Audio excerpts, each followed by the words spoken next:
My name is Bryant. I'm 17 years old. With the hunger, the motivation, and the desire to be the best possible basketball player that I could be. With the 13th pick in the 1996 NBA Draft, the Charlotte Hornets select Kobe Bryant from Lower Merion High School in Pennsylvania.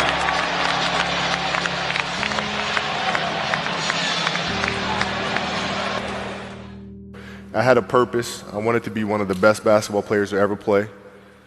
And anything else that was outside of that lane, I didn't have time for. I made that deal with myself at 13 years old. So everything I saw, whether it was TV shows, whether it was books I read, people I talked to, everything was done to try to learn how to become a better basketball player. Everything. And so when you have that point of view, then literally the world becomes your library to help you to become better at your craft. So at 13 years old, I had a kill list. And so, they used to do these rankings. It was Street and Smith basketball rankings. And I was nowhere to be found because I was like 6'4", scrawny, like 160 pounds soaking wet. So I was like 57 on the list. And so I would look at 56, 55, all the way up to number 1, who these players are, what club teams they played for. So when we go on an AAU travel circuit, I got to hunt them down, right? And so that became my mission in high school, is to check off every other person, all those 56 other names, hunt them down and knock them down. You got to look at the reality of the situation. Like for me, it's not, you kind of got to get over yourself. Like, it's not about you, man. Like, okay, you feel embarrassed. You're not that important. Like, get over yourself. That's where you go. Get over yourself, right? Like, you're worried about how people may perceive you, and like you're walking around and it's embarrassing because you shot 5 air balls. Get over yourself, right? And then after that, it's okay, well, why did those air balls happen? Got it. High school, year before, we played 35 games, max, right? Week in between, spaced out. Plenty of time to rest. In the NBA, it's back to back to back to back to back to back to back. I didn't have the legs. So you look at the shot, every shot was online. Every shot was online, but every shot was short. Right? I got to get stronger. I got to train differently. The weight training program that I'm doing, I got to tailor it for an 82-game season so that when the playoffs come around, my legs are stronger and that ball gets there. So I look at it with rationale. Say, okay, well, the reason why I shot air balls is because my legs aren't there. I go, well, next year they'll be there. That was it. Done. So many guys tell stories about your work ethic. Yeah. What was really your work ethic like, and for how long did you stay disciplined? Well, I mean, every day. Since 20 years. It was an everyday process, and trying to figure out strengths and weaknesses. For example, jumping ability. My vertical was a 40. It wasn't a 46 or a 45. My hands are big, but they're not massive, right? So you got to figure out ways to strengthen them so your hands are strong enough to be able to palm a ball and do the things that you need to do. Quickness, I was quick, but not insanely quick. I was fast, but not ridiculously fast, right? So I had to rely on skill a lot more. I had to rely on angles a lot more. I had to study the game a lot more. And but I enjoyed it though. So like from the time I can remember when I started watching the game, I studied the game, and it just never changed. Technical question here. Let's see how you can answer this. Who would Shaq be if he had your work ethic? He'd be the greatest of all time. If Shaq had your work ethic, he'd be the greatest of all time. Greatest of all time by for sure. He'd be the first to tell you that, for sure. This guy was a force like I have never seen. It was crazy. A guy at that size, generally guys at that size are a little timid and they don't want to be tall. They don't want to be big. Man, this dude he did not care. He was mean. He was nasty. He was competitive. He was vindictive. I wish he was in the gym. I would have had fucking 12 rings. What is the conversational life like with your wife and kids to say, listen, this is what I'm doing? How did that conversation go? Well, with the kids, it's different. So like the communication with our children is that Pops is working hard.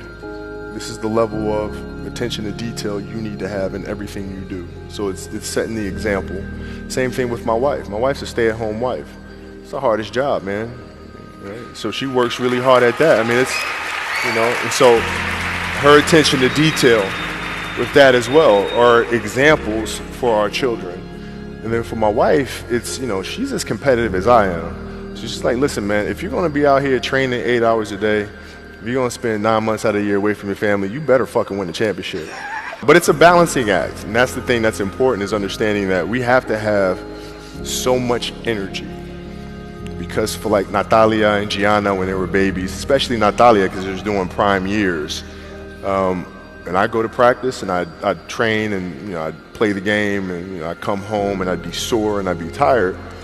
And she wants to go swimming. She wants me to take her to the park. She wants to just jump on my back or whatever the case may be. You can't say, I'm too tired, I'm going to lay down. That's not fair. She doesn't know what the hell's going on, right? And if this was a game, you'd suck it up and play. I played games with the flu. I played games with 102-degree fever, man. Powerful. You can't do that. That is so powerful. Right? Man. You got to be on, man. Is there a story where it's like, no one knows about, where you went and played a game and it was so insane for whatever reasons? No sleep. You played a game with zero sleep. Zero sleep. Zero sleep. It's like, kids, Natalia had a certain, health situation or what have you, and you're staying up all night, and then you got to go out and perform because fans don't know, teammates don't know, nor do they care, nor should they, that you've been up all night. You got to perform, right? And so you just got to go to work, man. You got a lot of people paying their hard-earned money to come watch you perform. It's your job to be in shape. It's your job to be strong enough to perform at that level every single night. And as a competitor, I'm not ducking shit. Like, it's not, oh my God, my back hurts, I'm sore, we got to play Vince Carter and Toronto Raptors tonight. We actually had this happen. We had a game against Toronto in 2000, and Vince was tearing the league up. My back was jacked. But like the perception of that, like, what? Kobe's missing the game against Toronto and Vince Carter because my back was really spasming. But people will be like, what? Oh, he's ducking Vince. Excuse me? No, I don't think so. So I would be in the layup line like, okay, there's a lot of days where, you can rest and recover. Today ain't one of them. Your back can bother you any other day.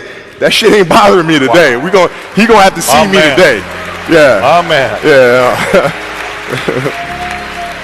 You're playing against the Golden State Warriors. Score is 107-109.